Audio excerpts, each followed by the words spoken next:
But they didn't stop there. Bracefold and his team continued to find 1% improvements in overlooked and unexpected areas. They tested different types of massage gels to see which one led to the fastest muscle recovery. They hired a surgeon to teach each rider the best way to wash their hands to reduce the chances of catching a cold. They they determined the type of pillow and mattress that led to the best nights of sleep for each rider. They even painted the inside of the team truck white, which helped them spot little bits of dust that would normally slip by unnoticed but could degrade the performance of the finely tuned bikes.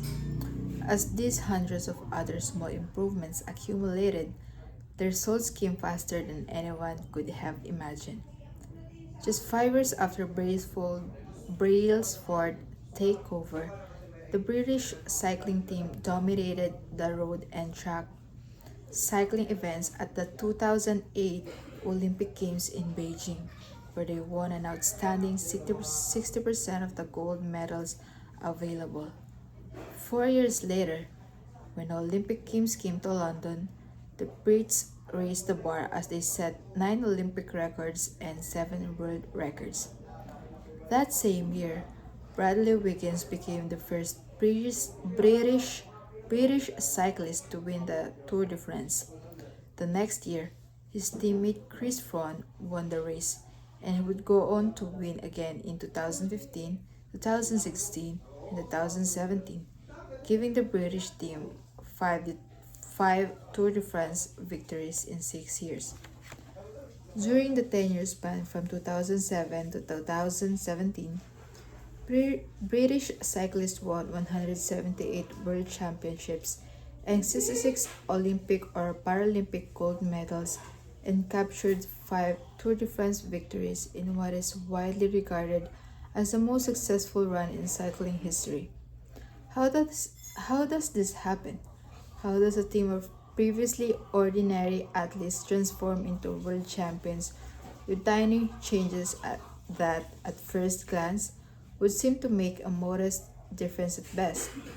Why do small improvements accumulate into such remarkable results, and how can you replicate this approach in your own life?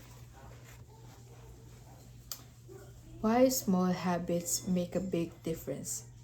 It is easy to overestimate the importance of defining moment and underestimate the value of making small improvements on a daily basis. Too often, we convince ourselves that massive success requires massive action. Whether it is losing weight, building a business, writing a book, winning a championship, or achieving any other goal, we put pressure on ourselves to make some earth-shattering improvement that everyone will talk about. Meanwhile, improving by 1% isn't particularly notable. Sometimes it isn't even noticeable, but it can be far more meaningful, especially in the long run. The difference a tiny improvement can make over time is astounding. Here's how the math works out. If you can get 1% better day for 1% better day for 1 year, you end up 36 you'll end up 37 times better by the end by the time you're done. Conversely, if you get 1% worse each day for 1 year, you'll define nearly down to zero. What starts a small win or a minor setback accumulates into something much more. 1% better every day, 1% worse every day for 1 year. 0.99 equals 0. Okay.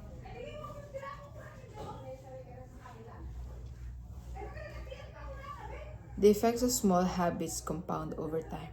For example, if you, if you can get just 1% better each day, you end up with results that are nearly 37 times better after 1 year. Habits are compound interest of self improvement. The same way that money multiplies through compound interest, the effect of your habits multiply as you repeat them. They seem to make little difference on any given day, and yet the impact they deliver over the months and years can be enormous. It is only when looking back to 5 or perhaps 10 years later that the value of good habits and the cost of bad ones became strikingly apparent. This can this can be a difficult concept to appreciate in daily life. We often dismiss small changes because they don't seem to matter every much in the moment. If you save a little money now, you're still not a millionaire. If you go to the gym 3 days in a row, you're still out of shape. If you study Mandarin for an hour tonight, you still haven't learned the language. We make few changes, but the results never seem to come quickly, and so we slide back into our previous routines. Unfortunately, the slow pace of transformation also makes it easy to let bad habits slide.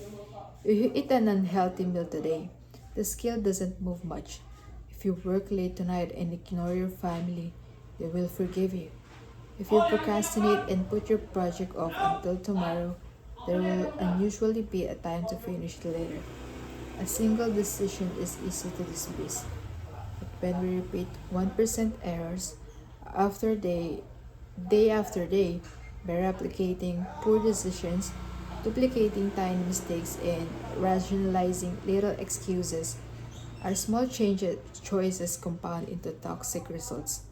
It's the accumulation of many steps, a 1% decline here and there, that eventually leads to a problem. The impact created by a change in your habits is similar to the effect of shifting the route of an airplane by just few degrees. Imagine you are flying from Los Angeles to New York City.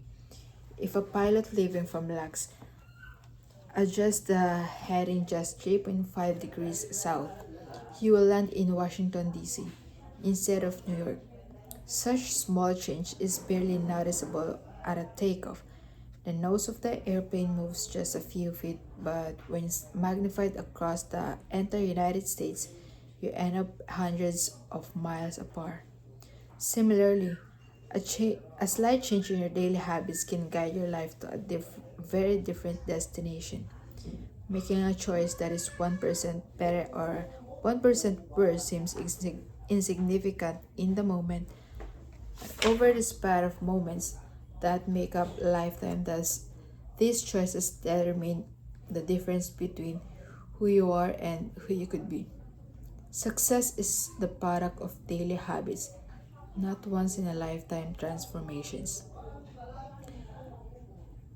That said, it doesn't matter how successful or unsuccessful you are right now.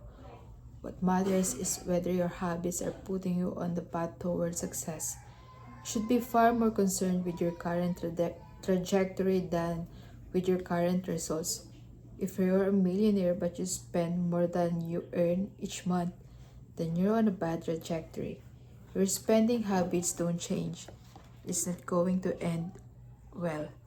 Conversely, if you're broke but you save a little by bit every month, then you're on the path toward financial freedom, even if you're moving slower than you'd like. Your outcomes are a lagging measure of your habits. Your net worth is a lagging measure of your financial habits. Your weight is a lagging measure of your eating habits. Your knowledge is a lagging habit measure of your learning habits. Your clutter is a lagging measure of your cleaning habits. You get what you repeat. If you want to predict where you'll end up in life, all you have to do is follow the curve of tiny grains of your tiny losses and see how your daily choices will compound 10 or 20 years down the line. Are you spending less than you earn much each month? Are you are you spending less than you earn each month?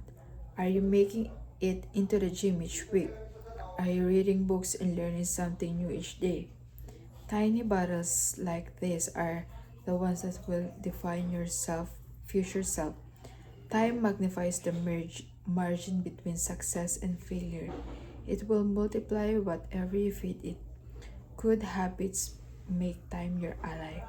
Bad habits make time your enemy. Good habits make time your ally.